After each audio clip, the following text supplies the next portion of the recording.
So hey guys, today we're going to do things a little bit differently, and this is actually for my fiance now. So this is a brand new v.2 chassis, and you can tell everything's nice and neat. Now mine, you can see from my reconstruction of my own, from breaking practically everything up front, that it looks just as good. And so we're all set here. Speed control is set to LiPo, as you can see right here with the pegs. And then I already adjusted the height of this, so it'll take up the 4,000 milliamp hour battery. And then I switched out these guys, to the rims, to the white ones. Sorry about the overexposure here a little bit. But within this, you can see the brake disc, and you can see the brake pad here. And basically this is set to go. So the only things that I don't have here are the body mounts.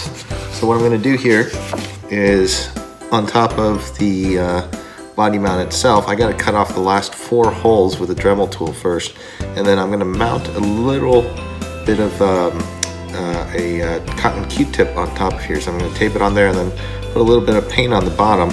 So once I adjust the body, I'm going to be able to figure out where the holes for the pinch are supposed to be going. Now, for you guys who are not RC enthusiasts, this is obviously not a clear body. So a lot of times when we start off with a body that we're going to customize, you start out with a clean vacuum formed body. And so basically what you can do is you line it up with the chassis and then drill the holes where, or I guess that's a little bit off camera, you drill the holes where the body pegs actually fit, so the body mounts actually fit. So I'm going to kind of go backwards a little bit here. So obviously with my Batmobile, I basically was trying to figure stuff out. Jean wants the same, so for her, what I'm going to do is I'm going to make it a little bit nicer, and I'm going to go through this a little bit more stepwise, cleanly. So first of all, remember this is the Missions Batman toy. So what I'm going to do is I'm going to cut these things off and make things a little bit neater. And then this time what I did is I actually drew out where I'm going to core out, and I got a few different tools here. So again, this is the prototyping of it. And then what I'm going to do with the window here, so again, this is the barf blue that I was talking about on the previous video. Instead of making it Arctic blue, what we're going to do is make it red, just like the Batman Brave and the Bold car. So it's going to fit in here, and it's going to look nice. Now this thing here up in the front, as we talked about with this, what looks like a kind of circuitry mix, is this thing here. So these pieces here, I painted silver on mine. Now I'm going to turn off this light here so we can get better exposure. But yeah, so these pieces here, I painted silver on mine, and I took a Sharpie for these little circuited areas and made them black, and then that's how that fit in there.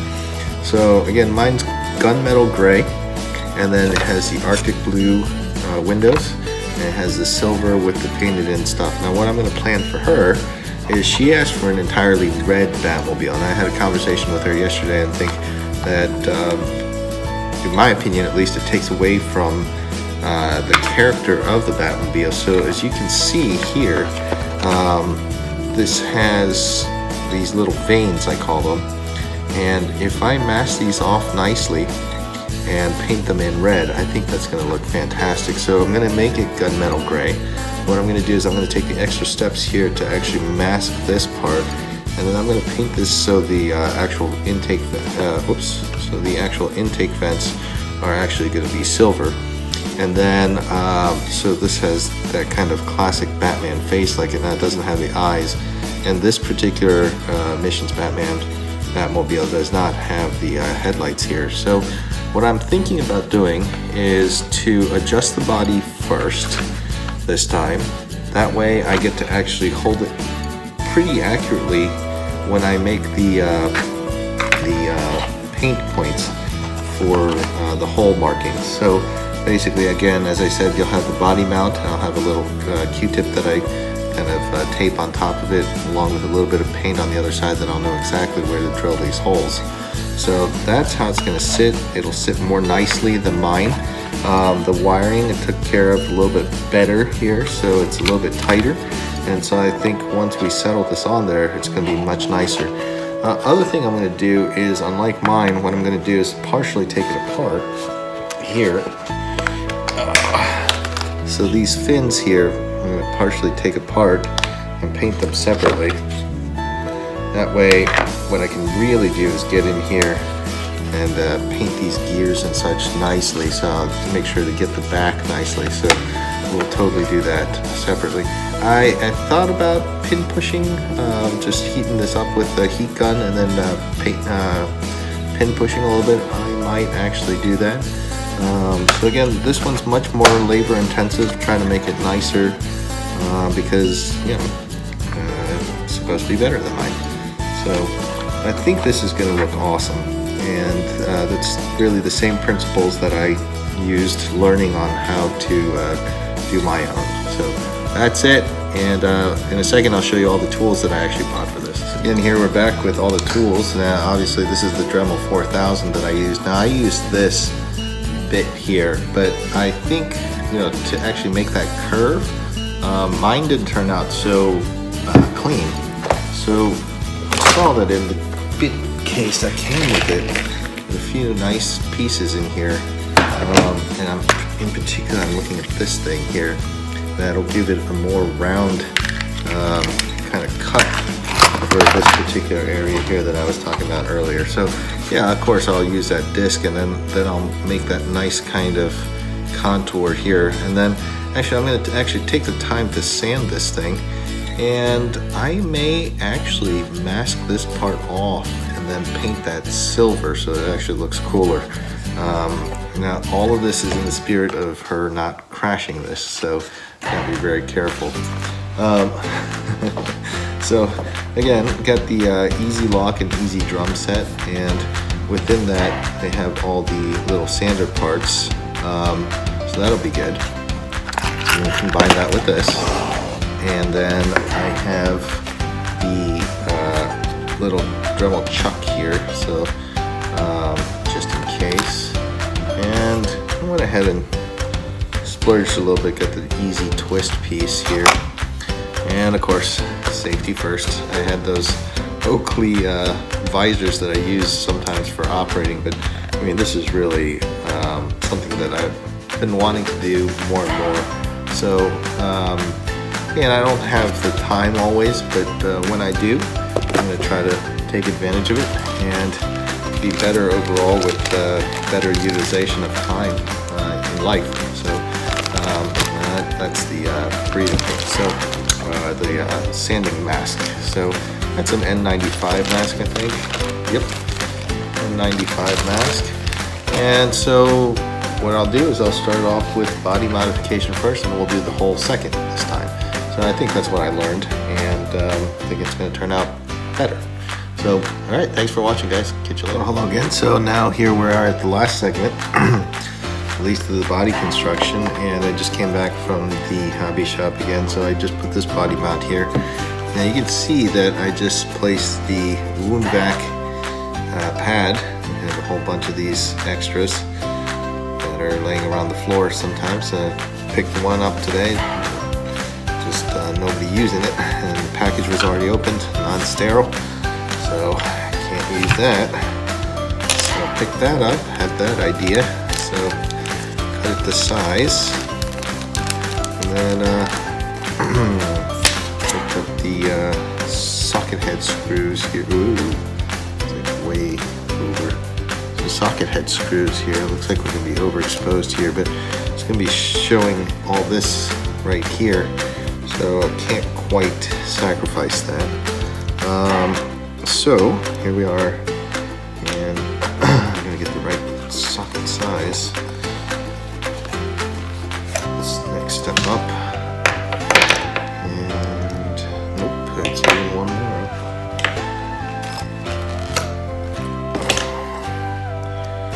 All right, that works right there, and that's gonna come on this side. And then over here I put it in the first hole. So that's what we'll do over here. And unlike mine where I did the body a little bit late and have kind of crooked poles and asymmetric lines here, what we're going to do is we're not going to make that same mistake, because doing something over and over and over and expecting different results is stupidity. It's not insanity. Insanity is the inability to tell the difference between fantasy and reality. So, and no, Benjamin Franklin did not say that, and no, Albert Einstein never said that. So there's no records historically of those two characters ever saying anything of the sort. And well, it's in Letters to Solomon. Well, I've read that book, and I've read through every single word twice just to make sure, and certainly Albert Einstein does not say that. So the definition of insanity is definitely not doing the same thing over and over and over again and expecting different results. That's simply stupidity. So same thing is with this, is doing the same thing over again and not making any improvements. That's stupidity too. So here we go. Finishing this up, and it's going to be very straight this time. Pretty proud of that fact here. So sorry about the wobble. It's actually on a very flimsy camera watching thing. So it's actually an iPhone holder or telephone holder, cell phone holder. It's meant for you to watch things on, not really meant for you to film things on. It's attached to the table, so that's why it's shaking a bit.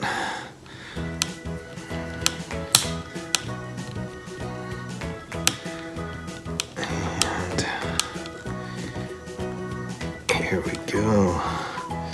Yep, straight up. Good socket screws.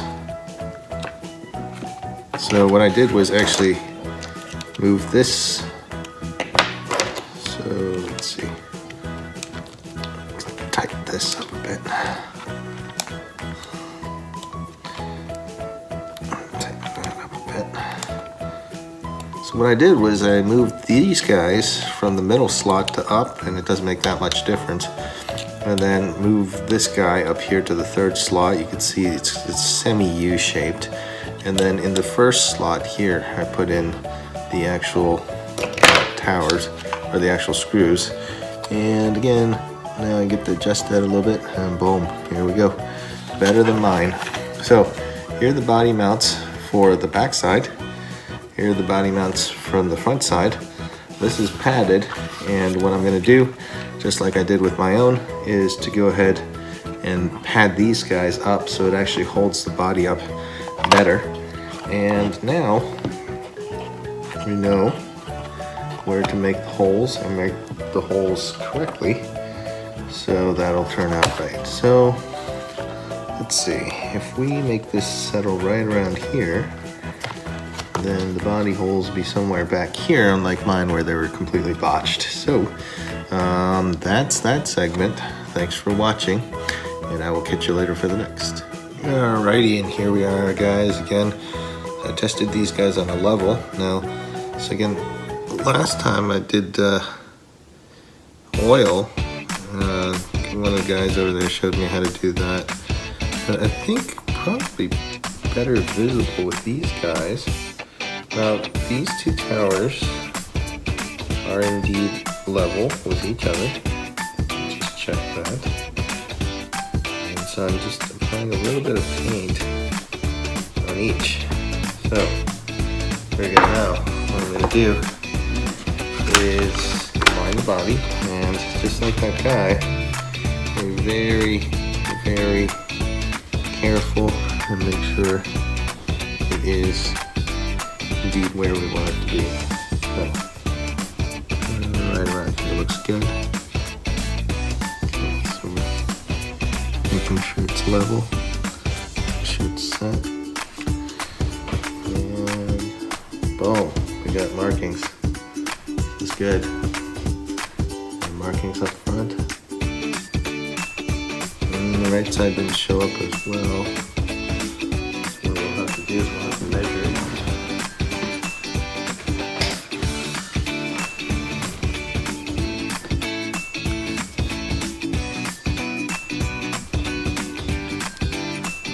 7 centimeters from the crease, which puts right about there. Let's try it again. 7. Yeah, right at about 7. So in the middle there. You do this. Pretty center. Okay, so we'll do this.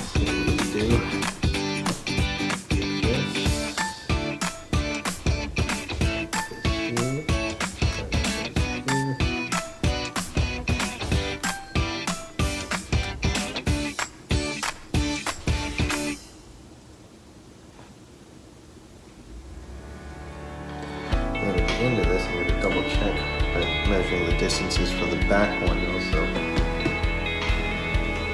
So again, here are the markings up front, here are the markings on the back, and let's see on the back, the benefit of being able to flip this. So approximately, this is 4.5 centimeters. Which corresponds beautifully to here. So we'll go ahead and drill those holes after these markings dry. Alright, so we'll see for the next step. Again, these are the markings. Right, confirmed to be in good placement with these guys. So now I'm going to remove these guys. 7 centimeters in the front, 4 centimeters in the back. So let's see how it goes. And then here we go. So my technique actually worked out really well. I did replace this front sponge because the sponge didn't look so good. But you can see I separated out the back actually to keep that absolutely straight using this little mod here. So there are actually some clips here.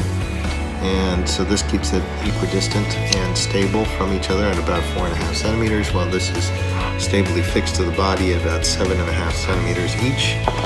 And so then I'm going to tuck that away, and aligning the back is the harder portion of it. And you can see now I have drilled the holes into the body. And I use that using this little tool here after I marked it. You can see kind of like the little residual paint here from the hole markings here. I don't know if you can see that well. Maybe we'll open this a little bit. Let's show it this way. So yeah, just a little bit of that paint can be seen there. Sorry for the overexposure again, but again, this is to show the clips. So the back side again is harder than the front. So start there, and then I'm going to make sure you can align this. It's easier to start on this side. It's tough. So there we go. And then coming up to the front here, tuck that in, and that sits nicely. So let's see how the pins work. Alright, here's one.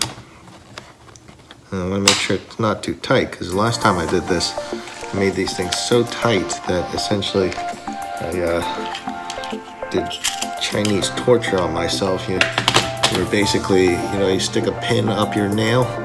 Well, this pin here would go up my nail and cause me pain for about a week operating. Now I'm going to turn this thing off because it's overexposing yet again.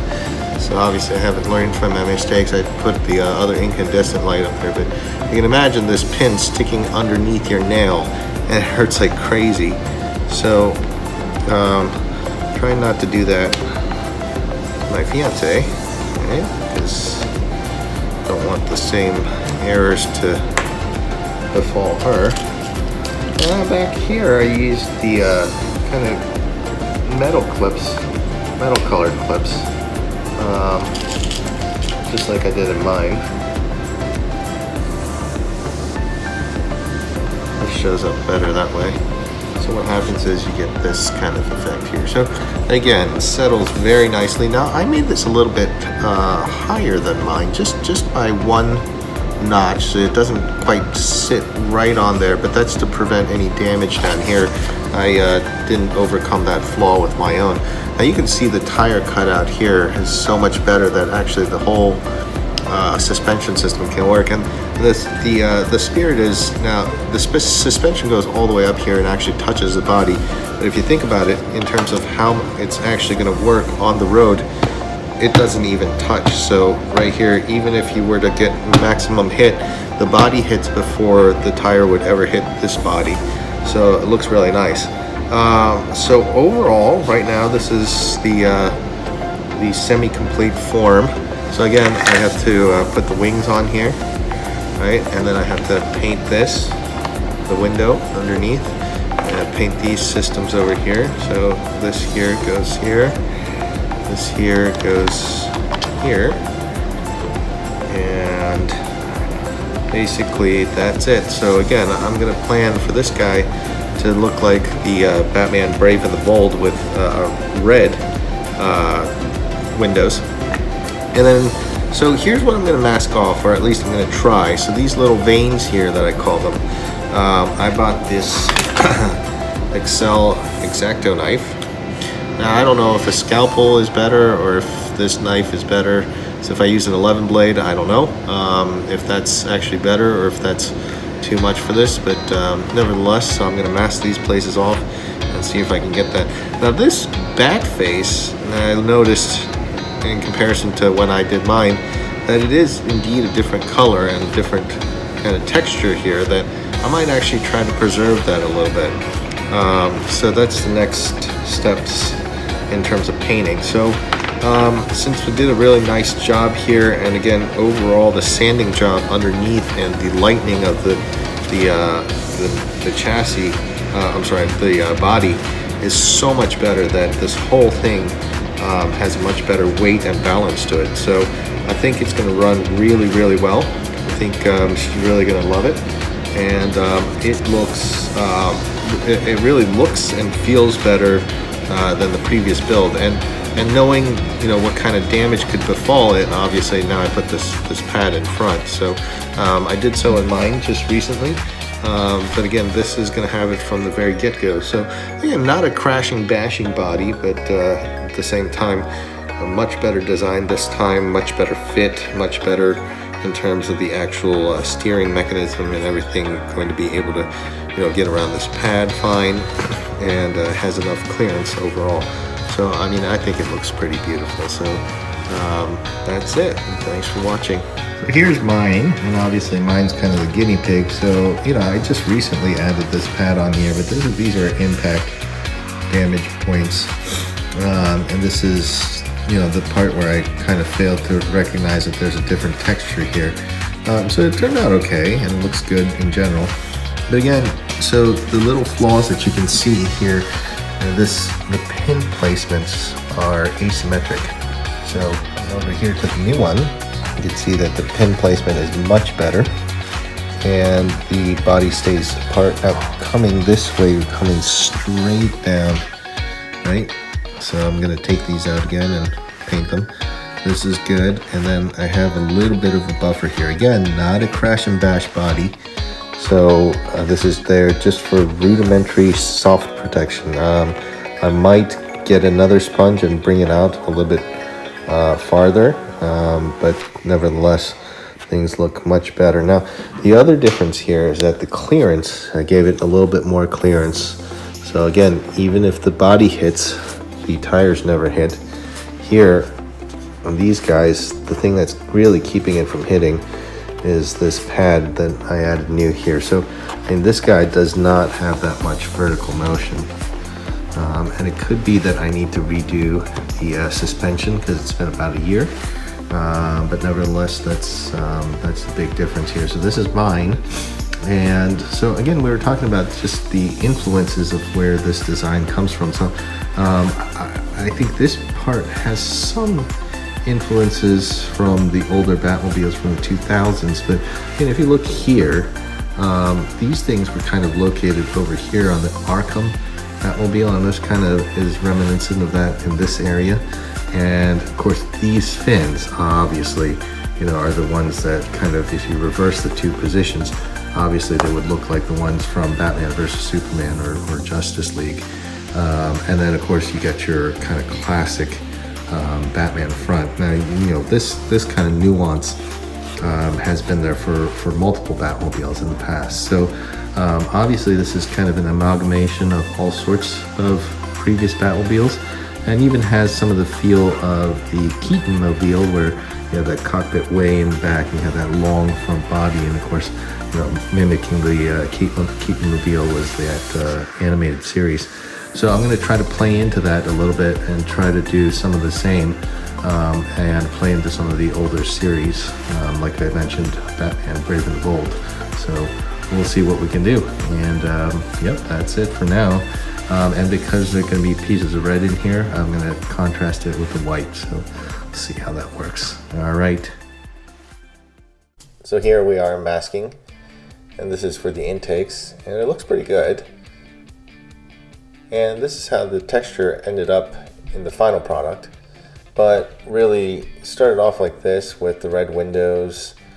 The pole placement was good, and honestly the intakes looked fantastic, and the two-toned wings really looked great as well. So I still wasn't happy, and I decided to repaint it. So this is how it ended up looking. Pretty good. Link in the description below for the afterburner part. And if you guys like this video, leave a comment. If you have any criticisms for it, please let me know. And if you like this video, like and subscribe, please. And go ahead and press that bell for further notifications. I thank you guys always for watching. So signing off.